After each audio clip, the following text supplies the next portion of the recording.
La porcelaine scintillait sous le lustre alors que je m'asseyais en face de mes parents à leur longue table en acajou. C'était le genre de cadre dans lequel ils s'épanouissaient, formel, contrôlé, tout poli jusqu'à briller. Ma mère, Marjorie, versa un autre verre de vin tandis que mon père, Alden, glissait une épaisse enveloppe sur la table. « Serafina, dit-il d'une voix rassurée, il s'agit de sécurité pour toi, pour nous tous. » Je posai mes mains sur mes genoux, cherchant à contrôler ma respiration. L'enveloppe reposait entre nous comme un défi. Ma mère sourit comme si elle m'offrait un dessert. Ce n'est qu'une formalité. Une famille, un avenir. Je tirai les papiers de l'enveloppe et parcourus la première page. Les mots se brouillaient un instant, mais l'intention était claire. Chaque compte, chaque investissement, chaque propriété que j'avais construite devait être placée dans une fiducie familiale, gérée uniquement par eux. Mon père poussa un stylo vers moi. De cette façon, nous avancerons tous ensemble. Plus de silos, plus de risques. À l'intérieur, quelque chose se serra en moi. Ils ne demandaient pas seulement. Ils exigeaient tout ce que j'avais mis ma vie adulte à construire. Je levai les yeux lentement, attrapant le léger triomphe dans leur regard, l'attente que je cède par devoir, par culpabilité, ou les deux. Au lieu de cela, je laissai mes lèvres se courber en un sourire calme. Si cela concerne vraiment la confiance, alors vous ne vous opposerez pas à ce que j'ai préparé. Pour la première fois de la soirée, leurs expressions vacillèrent. Les doigts de ma mère se serrèrent autour de la tige de son verre. La mâchoire de mon père se contracta. À cet instant précis, le majordome entra dans la salle à manger, sa voix formelle mais teintée de tension. « Madame, dit-il, votre avocate est arrivée. » Je me penchai en arrière sur ma chaise, le cœur stable. La vraie conversation allait commencer. Lorsque les talons d'Helena claquèrent sur le sol derrière moi, je sentis le poids des regards de mes parents se resserrer. Mais avant que le premier mot ne sorte de sa bouche, mon esprit me ramena aux années qui m'avaient conduite ici, les années où j'avais appris que personne ne viendrait me sauver. Au début de la vingtaine, Portland changeait, les quartiers se gentrifiaient plus vite que quiconque ne pouvait suivre. Je voyais cela comme une opportunité. Pendant que mes amis passaient leur week-end dans des bars, j'étais accroupi sur les sols de cuisine délabrés, enlevant des carreaux, peignant des armoires et redonnant vie à des maisons que la plupart des gens ne regardaient même pas 2 fois. Mes mains étaient couvertes d'ampoules, mon dos me faisait mal, mais je continuais. Je réinvestissais chaque dollar gagné, transformant une maison en acompte pour une autre. À 25 ans, je signai les papiers pour mon premier duplex de style craftsman. Tenir les clés me donnait l'impression de tenir la preuve que la discipline valait plus que la lignée. Pourtant, lorsque je les montrai à mes parents, leur réaction fut un rire méprisant. « Tu as eu de la chance que le marché tourne, » dit ma mère. « Sans nous, tu n'y serais jamais arrivé, » ajouta mon père. Leurs mots piquaient, mais pas autant que le souvenir que je portais du collège le jour où je leur avais demandé de co-signer mon prêt étudiant. Ils avaient refusé, prétendant que cela m'apprendrait la responsabilité. Et cela m'a appris, mais pas de la manière qu'ils avaient prévue. Je travaillais en double poste, sautais des repas, vivais dans un appartement exigu au sous-sol avec de la moisissure sur les murs. Leur refus m'a blessé, mais il m'a aussi forgé. Avec le temps, le duplex devint 3 propriétés, puis 5. J'appris à négocier, à anticiper les tournants du marché, à rester ferme lorsque des entrepreneurs tentaient de me rabaisser. Chaque décision, chaque clôture, chaque hypothèque remboursée était de mon fait. Mes parents n'avaient jamais levé le petit doigt. Pourtant, ils agissaient comme si mon succès les représentait. Maintenant, alors que je m'asseyais dans leur salle à manger, le contrat lourd entre mes mains, je réalisais que leur négligence m'avait donné l'indépendance même qu'ils méprisaient, et je savais que c'était cette indépendance qu'ils essayaient si ardemment de m'enlever. En y repensant, je compris que le contrat sur la table du dîner n'était pas apparu de nulle part. Mes parents testaient les eaux depuis des années, m'assouplissant avec de petites piques déguisées en sagesse familiale. « Vous devriez fusionner vos finances, » disait un jour ma mère autour d'un café, son ton faussement détendu. La famille doit rester unie. À quoi bon garder les choses séparées si nous travaillons tous pour le même avenir? Mon père préférait utiliser la culpabilité comme arme. Après tout ce que nous avons sacrifié pour toi, ne méritons-nous pas de nous sentir en sécurité? L'argent doit circuler au sein de la famille, pas rester inactif sur tes comptes. À l'époque, je mis leurs remarques de côté. Je me disais que ce n'était que leur manière de s'accrocher, d'essayer de rester pertinent dans un monde qui avançait rapidement sans eux. Pourtant, leurs paroles laissaient toujours une brûlure, comme une légère brûlure que je ne pouvais apaiser. Un après-midi, je rentrais plutôt d'une visite et trouvai mon père dans mon appartement. Le bail était à mon nom seul. Les serrures étaient neuves. Et pourtant, il était là, fouillant dans le tiroir où je gardais les titres de propriété et les relevés bancaires. Il leva les yeux, surpris, avant de retrouver un sourire rigide. Juste curieux, dit-il, comme si la curiosité lui donnait droit à ma vie. Je forçai un rire, me disant qu'il était à l'ancienne, élevé à une époque où un père se croyait propriétaire des papiers de son enfant. Mais lorsqu'il partit, je remarquai que l'enveloppe contenant mon dernier relevé de clôture était à moitié déplacée, comme si une page avait été feuilletée trop loin. Pendant un moment, je me convainquis que ce n'était rien. Les parents s'inquiètent. Les parents fouinent. Les parents franchissent les limites par amour. Mais au fond de moi, une petite voix commença à murmurer que ce n'était pas de l'amour du tout. C'était un sentiment de droit. Cette voix devint plus forte chaque fois qu'ils évoquaient l'unité et l'héritage, jusqu'à ce qu'il devienne impossible de l'ignorer. Et lorsque le contrat apparut sur la table du dîner, je sus que ce murmure avait toujours eu raison. L'arrivée d'Helena fut aussi tranchante qu'une lame coupant la soie. Elle entra dans la salle à manger avec sa mallette à la main, ses yeux froids évaluant la scène devant elle. Mes parents se raidirent en même temps, comme s'ils ne s'attendaient pas à ce que j'arrive armée. « Bonsoir », dit Helena avec assurance, posant sa mallette au bord de la table. « Je comprends qu'il y a un contrat que ma cliente est censée signer. » Le sourire de Marjorie se fissura. « C'est une affaire familiale privée. Il n'y a pas besoin d'avocat. » Helena l'ignora, faisant glisser les papiers hors de l'enveloppe. Elle les feuilleta rapidement, son sourcil se haussant de plus en plus à chaque page. Puis vint le sourire en coin. « Waouh !» murmura-t-elle en refermant le dossier d'un claquement sec. « Ce n'est pas une fiducie. C'est un transfert complet de l'autorité. Si Serafina signait cela, vous auriez un contrôle unilatéral sur ses actifs. Chaque dollar, chaque propriété, chaque compte. » Le silence qui suivit était étouffant. Mon père reprit ses esprits le premier. « Il s'agit de confiance, Helena. De protéger notre famille contre le risque. » Sa voix était calme, mais le muscle de sa mâchoire le trahissait. « Intéressant, » répondit Helena d'un ton neutre. « Parce que ce que je vois, c'est un document où Serafina perd tout droit sur son propre argent. Si c'est vraiment une question de confiance, pourquoi est-elle la seule à céder quelque chose ?» Ma mère se pencha en avant, son ton sirupeusement doux. « Tu nous connais, Serafina. Nous ne te ferions jamais de mal. Ce n'est qu'une formalité. » Je me reculai, les mains soigneusement posées sur mes genoux. Le contrat reposait sur la table entre nous, symbole de tout ce qu'ils pensaient pouvoir exiger. Je sentais leurs yeux me presser, me poussant à céder, à signer. Au lieu de cela, je les regardais directement et laissais ma voix percer l'air comme du verre. C'est terminé ici ce soir. Pour la première fois de ma vie, je vis quelque chose de rare sur le visage de mes parents. Pas le contrôle, pas la confiance, mais la peur. Elle passa fugacement sur leur visage avant qu'ils ne la masquent. Mais je l'avais saisie, et elle s'installa en moi comme une promesse. Je repoussai ma chaise, calme et délibérée, sachant déjà qu'ils ne laisseraient pas cette affaire se terminer si facilement. Je venais à peine de me lever quand la voix de mon père traversa l'air. « Assieds-toi, Serafina. Tu ne réfléchis pas clairement. » La main de ma mère frôla le verre de vin intact devant moi. « Il y a quelque chose que tu dois entendre d'abord, » dit-elle, son ton plus doux que tout ce que j'avais entendu de la soirée. Quelque chose qui change tout. Contre mon meilleur jugement, je repris place. Helena se tenait derrière moi, les bras croisés, sa présence un ancrage stable.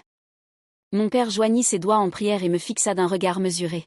« Le domaine Vance dans le Rhode Island, » commença-t-il, est bloqué dans une succession depuis des années, mais le processus touche à sa fin. Nous sommes prêts à reprendre le contrôle total de la propriété et de ses actifs. Cela vaut plus que tu ne peux imaginer. Marjorie se pencha, son sourire tranchant mais enveloppé de chaleur. Et bien sûr, tu es notre fille. Tu en bénéficieras autant que nous. Mais l'unité est essentielle. Les tribunaux de succession valorisent la stabilité. Les familles qui se fracturent, eh bien, disons simplement que les juges ne voient pas d'un bon œil le chaos. L'implication était indéniable. Signer le contrat, prouver ma loyauté, et je serais accueilli dans le cercle de l'héritage. Refuser, et je serais exclu. Pendant un moment, je les laissais parler, leurs paroles coulant comme du miel sur du poison. Ils peignaient le domaine comme une forteresse d'histoire et d'héritage, quelque chose qui m'appartenait de droit, si seulement je cédais mon indépendance. Mais sous le vernis, je voyais la vérité. Le domaine du Rhode Island n'était pas un cadeau. C'était une laisse. Ils voulaient que je sois attachée, liée non seulement par le sang, mais par le papier et le stylo. Ma richesse était devenue leur monnaie d'échange, et le soi-disant héritage était l'appât. Je jetai un coup d'œil à Helena. Elle ne parla pas, mais ses yeux me dirent qu'elle comprenait. Il ne s'agissait pas d'héritage. Il s'agissait de contrôle. Le regard de mon père se durcit, une tempête se formant derrière sa façade calme. Sans nous, dit-il d'un ton plat, tu perdras tout. Je redressai ma colonne vertébrale, calmant ma respiration. L'ironie me fit presque rire. Il ne m'avait rien donné. Et maintenant il menaçait de tout prendre. Helena posa une main sur mon épaule, un rappel silencieux que nous n'avions pas fini. Et je sus alors que la seule façon d'avancer n'était pas seulement de défendre ce que j'avais construit, mais de découvrir jusqu'où allait leur désespoir. Après ce dîner, je savais que les paroles ne me mèneraient nulle part. Mes parents ne négociaient pas. Ils coinçaient. Alors dès le lendemain matin, j'engageai un détective privé. Il s'appelait Grant Mercer, un homme réputé pour trouver des vérités que les gens cherchaient à enterrer à tout prix. Il travailla rapidement. En une semaine, il déposa un épais dossier sur le bureau d'Helena, et nous l'examinâmes ensemble. Chaque page était une fenêtre sur la vie que mes parents avaient cachée. Le domaine du Rhode Island qu'il m'avait agité sous le nez? Il était hypothéqué jusqu'au cou. Garant pour des prêts qu'ils avaient contractés au cours de la dernière décennie. L'image grandiose de richesse qu'ils exhibaient, meubles anciens, galas caritatifs, élégance soignée, était un mirage.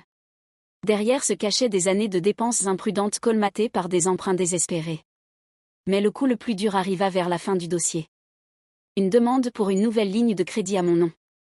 Ma signature avait été falsifiée, mais avec soin quelqu'un qui m'avait observé signer des documents d'innombrables fois. Je fixai la page jusqu'à ce que les lignes se brouillent, la rage et l'incrédulité me déchirant de l'intérieur. Je pensais au petit livret d'épargne qu'ils avaient ouvert pour moi quand j'étais enfant. Je me souvenais de mon père me soulevant jusqu'au comptoir du guichet, me disant que j'apprenais la responsabilité. À l'époque, je les croyais. Maintenant, en regardant ce document falsifié, je réalisais qu'ils ne m'enseignaient pas du tout la responsabilité. Ils s'enseignaient l'accès à eux-mêmes. La voix d'Helena perça mon brouillard. Ce n'est pas seulement de la manipulation, se raffina. C'est de la fraude, et c'est criminel. La trahison pesait plus lourd que le papier que je tenais dans mes mains. Ces gens m'avaient élevé, prétendaient savoir ce qui était le mieux pour moi. Et maintenant, ils ne volaient pas seulement mes comptes, mais l'identité même que j'avais construite sans eux. Je posai le dossier et forçai mes mains à se desserrer. S'ils avaient franchi cette ligne, nul ne pouvait dire jusqu'où ils étaient prêts à aller. Et je sus que l'étape suivante serait de confronter non seulement leurs dettes, mais la logique tordue qui les justifiait. La ligne de crédit falsifiée me hantait longtemps après avoir quitté le bureau d'Helena. Ce n'était pas seulement l'acte en lui-même. C'était ce qu'il révélait.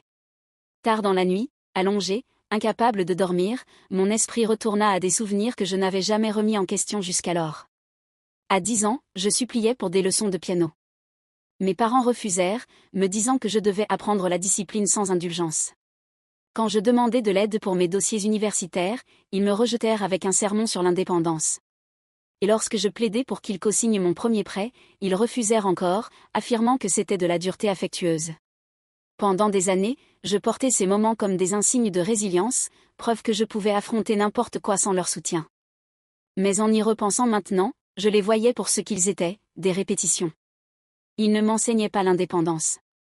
Ils me conditionnaient à accepter l'abandon, à normaliser la négligence, pour que lorsque l'exploitation surviendrait plus tard, je la confonde avec l'amour. Cette pensée me rendait malade. Pourtant, la culpabilité s'insinua, murmurant que j'étais injuste. Après tout, ne m'avait-il pas donné un toit, des repas, des vêtements? N'étais-je pas ingrate de rejeter ceux qui m'avaient élevée? Je dis cela une fois à Helena, et elle se pencha, les yeux fixés sur les miens. Te protéger n'est pas une trahison, se raffina. La trahison t'est déjà arrivée. Ne confonds pas survie et égoïsme. Ces mots s'installèrent en moi comme de la pierre, solide et indéniable.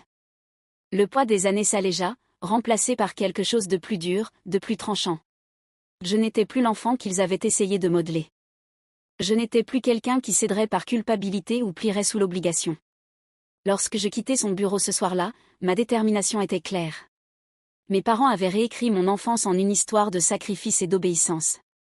À présent, c'était à mon tour de réécrire la fin, et je savais exactement où la confrontation devait commencer. Helena ne perdit pas de temps. Après que la ligne de crédit falsifiée eut été découverte, elle fit appel à un comptable judiciaire de confiance, un homme discret nommé Drayton, qui avait un talent pour suivre l'argent à travers les ombres. En quelques jours, il découvrit ce que je soupçonnais mais n'avais pas pu prouver, un compte offshore caché au nom de mes parents. Les relevés étaient stupéfiants. Des transferts depuis des sociétés écrans, des prêts empilés sur d'autres prêts, et des dettes roulées comme des dés sur une table truquée. Ils jonglaient avec les passifs depuis des années, utilisant l'illusion de richesse pour gagner du temps. La vérité était claire, sans injection d'argent, leur empire s'effondrait déjà, et la bouée de sauvetage qu'ils avaient choisie, c'était moi. Le bureau d'Elena devint une salle de guerre. Elle rassembla les preuves dans un dossier net et dévastateur: fraude, tentative de falsification, coercition, chaque section étanche. Chaque page était un clou dans le cercueil de leur performance en tant que bienfaiteurs nobles. Mais je savais que les faits seuls ne suffiraient pas. Mes parents prospéraient grâce au récit, à transformer la culpabilité en monnaie. Alors j'ajoutai quelque chose qu'ils ne pouvaient pas écarter comme technique, la mémoire rendue tangible. Il y a des années, le médaillon de ma grand-mère et les boutons de manchette de mon grand-père avaient disparu du coffre familial. Mes parents m'avaient dit qu'ils étaient en cours d'expertise. J'avais accepté cette explication à l'époque. Mais une part de moi savait toujours mieux. Maintenant, glissé dans le rapport de Drayton, je plaçais les reçus du prêteur sur gage qu'Elena avait retrouvé. La preuve qu'ils avaient vendu nos héritages pour de l'argent rapide. La preuve que leur vol remontait non seulement à mon âge adulte, mais à l'héritage même qu'ils prétendaient protéger. En regardant l'amoncellement croissant de documents, je ne ressentis aucune satisfaction, seulement de la clarté. Ils avaient construit une tour de mensonges si haute qu'elle était vouée à s'effondrer. Tout ce que je devais faire, c'était lui donner le bon coup. Et pour cela, il ne restait qu'un seul endroit pour porter le coup, à leur propre table de dîner. La prochaine invitation arriva dans la même enveloppe dorée qu'à l'habitude, épaisse de prétention. Mes parents pensaient que je viendrais seule, mais j'entrai dans leur salle à manger avec Elena à mes côtés. La table était dressée avec du cristal et de l'argent, mais sous l'éclat, je pouvais sentir la tension peser comme l'humidité avant l'orage. Alden m'accueillit avec son air habituel de commandement. « Nous espérons que tu as reconsidéré », dit-il en indiquant la chaise vide en face de lui. Le sourire de Marjorie était fragile, ses yeux brillants de la confiance de quelqu'un convaincu que la victoire était inévitable. Je m'assis. Mais au lieu d'ouvrir le dossier qu'ils avaient préparé pour moi, Elena plaça notre propre dossier au centre exact de la table. Elle l'ouvrit avec un calme délibéré. Comptes offshore, signatures falsifiées, héritage mis en gage et dettes empilées si haut que le domaine est une coquille vide. La couleur quitta le visage de ma mère. Elle tendit la main par-dessus la table, la voix brisée. Serafina, ce n'est pas ce que ça semble être. Nous voulions juste protéger la famille. Te protéger. La maîtrise de mon père se fissura dans une autre direction. Son poing frappa l'accoudoir, faisant trembler les couverts. C'est une trahison. Après tout ce que nous avons fait, tu oses prendre le parti des étrangers contre nous. Je fis face à sa colère avec des yeux calmes. La famille ne signifie pas propriété. Vous m'avez confondu avec votre fonds de secours. Je ne serai pas la solution aux dettes que vous avez créées. Les supplications de Marjorie se transformèrent en sanglots tandis que le regard d'Alden traversait la pièce comme une lame. Mais aucun des deux n'eut le temps de se reprendre. Le son des sirènes se fit entendre à travers les grandes fenêtres, grandissant jusqu'à ce que des lumières rouges et bleues clignotent contre le verre. Elena referma le dossier et s'adossa alors que des pas résonnaient dans le hall. Le coup frappé à la porte était net, définitif. Je regardais les officiers entrer, le visage de mes parents s'effondrant sous le poids de leur exposition. Et à ce moment-là, je compris qu'il n'y avait plus de retour en arrière possible. Les semaines qui suivirent passèrent rapidement. La nouvelle de l'enquête se répandit, entraînant avec elle l'effondrement de l'illusion que mes parents avaient construite. Le domaine du Rhode Island, autrefois leur plus grande fierté, fut saisi. Les créanciers se pressèrent à chaque porte, arrachant ce qu'il restait de leur grandeur empruntée. J'observais de loin, non pas avec joie, mais avec une clarté que je n'avais jamais ressentie auparavant. Leur chute n'était pas à pleurer pour moi. Elle leur appartenait. Pendant ce temps, je renforçais la protection autour de ma propre vie. Chaque titre de propriété, chaque relevé de compte, chaque précaution que j'avais préparée fut sécurisée dans un coffre-fort ignifuge. Je changeais les serrures, mis à jour les mots de passe, ne laissais rien de vulnérable. Pour la première fois, mon avenir me semblait entièrement mien, intact par la culpabilité ou les attentes. Un soir, je m'assis en face d'Elena dans un bar à vin tranquille, rien entre nous que deux verres et le bourdonnement constant du soulagement. Elle leva le sien avec un petit sourire. À la liberté, durement gagnée, dit-elle. Je frappai mon verre contre le sien, le son était net, décisif. À la liberté, répétai-je, laissant les mots s'installer profondément dans ma poitrine. Les liens du sang m'avaient autrefois défini un fil que je pensais obligé de suivre, peu importe où il menait. Mais maintenant je savais mieux. L'amour pouvait exister sans contrôle, et la famille pouvait être choisie, non imposée. Alors que je rentrais chez moi cette nuit-là, l'air me semblait plus léger, les rues de la ville vivantes de possibilités. La liberté, compris-je, était mon héritage le plus véritable, et j'avais l'intention de le protéger de toutes mes forces.